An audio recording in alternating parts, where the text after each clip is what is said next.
Hello दोस्तों, स्वागत है आपका कॉमिक्स टाइम्स में। और आज हम शुरू कर रहे थे खून का तालाब का दूसरा भाग। पहले भाग में हमने यहाँ तक की कहानी कंप्लीट कर चुके हैं दोस्तों। चलिए शुरू करते हैं दूसरा भाग। काल केतु आंखें बंद करके मन ही मन कोई मंत्र पढ़ने लगा। क्षण भर बाद ही आंखें खोलकर उसने अपनी उंगली हवा में घुमाई। सू सू हा हा हा हा हा हा हा हा हा हा। अब तुझे तेरा हिमायती भी नहीं बचा सकेगा प्रताप सिंह।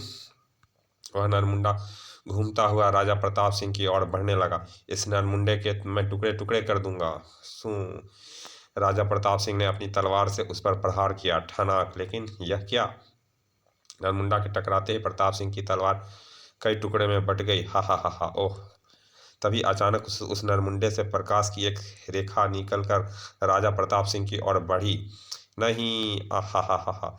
लेकिन इससे पहले कि प्रताप सिंह का कोई अह, कोई क्षति पहुंचा पाती, बड़ा यह देखते ही कालकेतु के हाथों के तोते उड़ गए। महाकाल का अंत! अपनी जान बचाकर भाग ले कालकेतु, किसी ने वह अनुष्ठान पूरा कर लिया है। कालकेतु वापस तालाब की ओर भागा। रुक जाओ कालकेतु, अब तुम भाग नहीं सकते। यह आवाज तो कहीं सुनी है। कालकेतु ने आवाज की दिशा में मुड़कर देखा। तुम सत्यदेव के पुत्र? हाँ, अपने शैतान को याद कर ले दुष्ट। कालकेतु ने भागकर तालाब में छलांग लगाई। मैं तुझे तेरी शैतानी शक्ति तक पहुंचने से पहले बांध लूंगा दुष्ट। मगर इससे पहले कि वह खून के तालाब में समा पाता, सर खच आई वे मारा। अगले क्षण ही वह पत्थर की मूर्ति में बदलकर वहीं वहीं पर जड़ा हो गया। अब यह किसी का कुछ नहीं बिगाड़ सकेगा राजन। लेकिन यहाँ पर खड़ा यह पत्थर बना भी अपने आसपास से गुजरने वालों को सम्मोहित करके अब उनको अपना शिकार बनाकर इस खून के तालाब में तिलिस्म में फेंकता रहेगा तब तक कि कोई तांत्रिक इसके सम्मोहन का शिकार होकर इस मूर्ति से खींचकर बाण नहीं निकाल देता। ओह! और जिस दिन ऐसा हो गया, यह जीवित हो उठेगा और इससे भी भयंकर साबित होगा। इसीलिए इस तालाब के पास 24 घंटे के भीतर ही एक चेतावनी पट लगवा दें। जो आज्ञा राजगुरु। उसकी तांत्रिक शक्तियां का शिकार हुए लोग भी अपनी पूर्व स्थिति में आ गए। उसके बाद मैंने चेतावनी पट लगवा दी। पुत्र, तुम कभी पूर्व राजगुरु के बलिदान को व उनके उपकार को ना भूलना। आप निश्चिंत रहे पिताजी, मैं उनका पूर्व सम्मान करता रहूँगा। अब मैं चैन से मर सकूँगा। कुछ दिन बाद ही राजा प्रताप सिंह का देहांत हो गया। तब एक दिन मैं निरंतर तप करना चाहता हूँ राजन। इसीलिए मैं चाहता हूँ कि आप बिना किसी विशेष कारण मुझे याद ना करें। आप तप कीजिए राजगुरु, मैं आपके आश्रम की सुरक्षा तथा सुविधा का प्रबंध करवाता हूँ। उसी दिन से राजगुरु अपने आश्रम में बैठकर भगवान का तप करने लगे। ओम नमः शिवाय। तब से उठकर शाम को राजगुरु नहाएंगे। उनके लिए पानी रख दूं। समय का पहिया अपनी गति से चलता रहा। राजगुरु को तप करते हुए कई वर्ष बीत चुके हैं। ओम नमः शिवाय। एक दिन प्रतापनगर में एक तांत्रिक अघोरानंद आया। क्या भाई क्यों भाई भक्त लोग, क्या इस नगर में कोई तांत्रिक मठ आदि भी है जहाँ बाबा रात गुजार सके? है बाबा, क्यों नहीं। लेकिन इससे पहले कि वह किसी मठ का पता बताता, तभी एक मनचले युवक ने उसे आंख मारते हुए इशारा किया। इस बाबा को आज हम उल्लू बनाएंगे। और वह जल्दी से बोल पड़ा। हाँ बाबा, नगर की दक्षिण दिशा में एक जंगल है। उस जंगल में बने एक तालाब के किनारे एक तांत्रिक कालकेतु रहता है। बहुत अच्छा बेटा।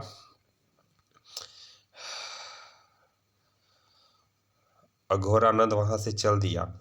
तुमने उसे खून के तालाब की ओर क्यों भेज दिया? बड़ा मजा आएगा। वह अब जंगल में जाएगा और चेतावनी पट पढ़कर लौट आएगा। तुम्हें ऐसा नहीं करना चाहिए था। जा उसे वापस ले आ जाकर। लेकिन तब तक वह अघोरानंद आंखों से ओझल हो चुका था। तांत्रिक अघोरानंद तेजी से जंगल की ओर बढ़ा जा रहा था। वह तांत्रिक अगर अच्छा ज्ञान रखने वाला हुआ तो मैं कुछ दिन यहीं रहकर उसे कुछ नई तांत्रिक विद्या सीखूंगा। और जब वह वहां से पहुंचा, इस चेतावनी पट के अनुसार तो आगे बढ़ना मना है, लेकिन देखना चाहिए वह कैसी मूर्ति है और वह तांत्रिक कहाँ है। सावधान, इस खून के तालाब की तरफ जाना अथवा इसमें खड़ी मूर्ति की तरफ देखना अपनी मौत को दावत देना है, इसीलिए इधर ना जाना सख्त मना है। आदेश महाराज प्रताप सिंह। अघोरानंद अपनी उत्सुकता न दबा पाया और चेतावनी की अवहेलना करते हुए आगे बढ़ा। यह तो लोगों को आगे जाने से रोकने का बहाना है, जिसमें अवश्य कोई रहस्य छुपा हुआ है। और ओह, खून का तालाब और इसमें खड़ी यह मूर्ति कैसी? ठीक उसी क्षण एकाएक उसकी आंखें तालाब में खड़ी कालकेतु की मूर्ति से मिली तो ओह, यह मुझे क्या हो रहा है? जैसे मैं जड़ हो गया हूँ। तुम मेरे दास हो अघोरानंद, तालाब में घुस आओ और मेरे सीने से यह बाण निकालो। हाँ, मैं आपका दास हूँ, मैं आ रहा हूँ मालिक। अघोरानंद जैसे स्वप्न में चलता हुआ खून के तालाब में उतर गया। अघोरानंद ने जैसे ही वह बाण निकाला, कड़कड़ कड़कड़ तालाब में भरा खून समुद्र की लहरों की तरह उछलने लगा। अचानक ही तालाब में खड़ी कालकेतु की मूर्ति सन सन जीवित रूप धारण करने लगी। और फिर हा हा हा हा, मुझे कोई नहीं बांध कर रख सकता, आप महान है स्वामी। लेकिन तभी हा हा, नहीं स्वामी, यह क्या कर रहे हो? और आई छपाक, अघोरानंद खून के तालाब में डूब गया। गड़प, हा हा हा, यह मेरे लिए कभी भी खतरा बन सकता था। फिर मैं आ रहा हूँ प्रताप सिंह, हा हा हा हा। उधर तप में लीन राजगुरु की अचानक ही निद्रा टूटी। ओह, तप में तंद्रा टूटना शुभ नहीं होता, अवश्य ही कुछ दुखद घटने वाली है क्या? जानने के लिए राजगुरु ध्यान लगाकर बैठ गए। कुछ ही देर बाद, ओह नहीं, यह तो बहुत ही बुरा हुआ, हा हा हा हा। राजगुरु ने अपनी आंखें खोल दी। इसके सिवा मेरे पास और कोई रास्ता नहीं बचा है। उधर कालकेतु अपने भयंकर इरादों के साथ नगर की ओर बढ़ा आ रहा था, हा हा हा।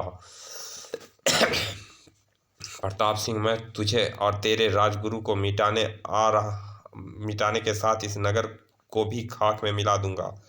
जैसे ही कालकेतु ने नगर में प्रवेश किया, भागो, कालकेतु जिंदा हो गया है क्या? भागो, हा हा हा। कालकेतु से भागकर कहाँ जाओगे चूहे?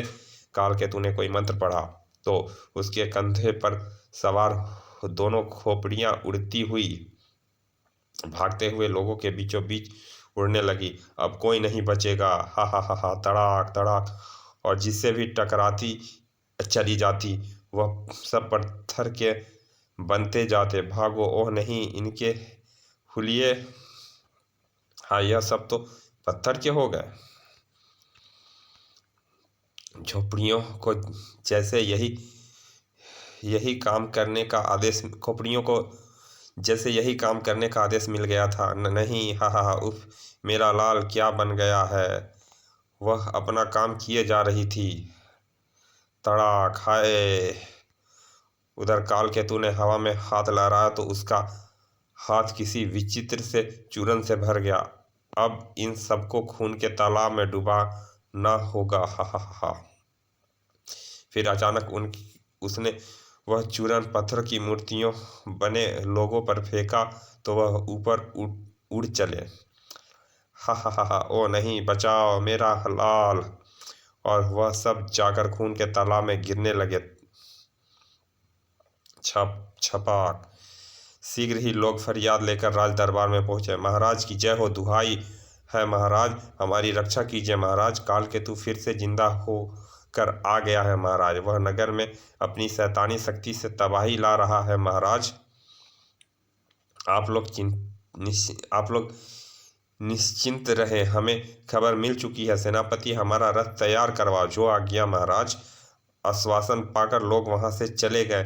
कुछ देर बाद ही रथ तैयार हो गया और आप कुछ सैनिकों का साथ लेकर जाइए, लोगों को उस तांत्रिक से बचाइए। सेनापति, मैं राजगुरु को लेकर पहुंचता हूँ। जो आज्ञा महाराज। राजा रणधीर सिंह राजगुरु से मिलने चल दिए।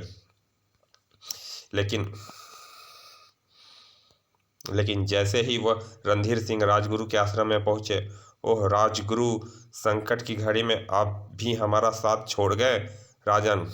लेकिन तभी वहां पर आकाशवाणी गूंजी, राजन, मैंने यह शरीर इसीलिए त्यागा है कि आप मेरे अंतिम संस्कार के बाद मेरी अस्थियों की माला पहनकर दुष्ट काल केतु का सदा के लिए अंत कर सके।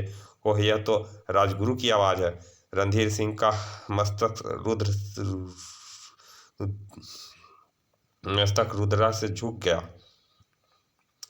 ध्यान है राजगुरु, आप और आपका त्याग से भरा हुआ यह बलिदान।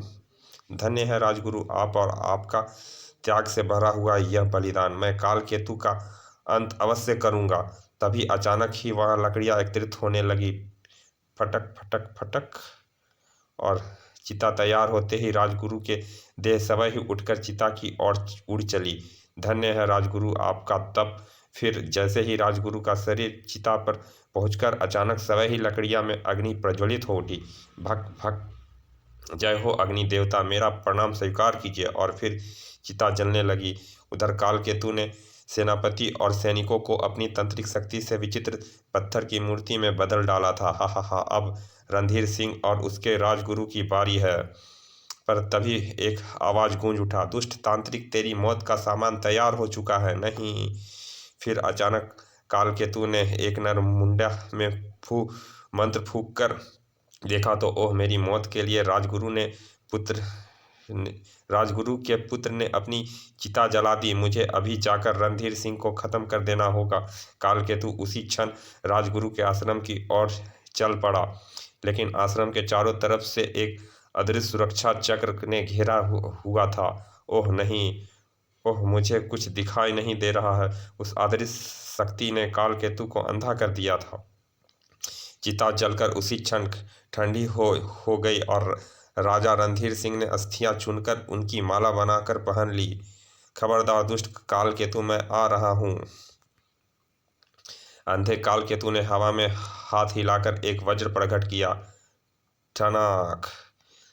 तब अचानक ही राजा रणधीर सिंह ने अपनी तलवार कालकेतु पर फेंक मारी। आई!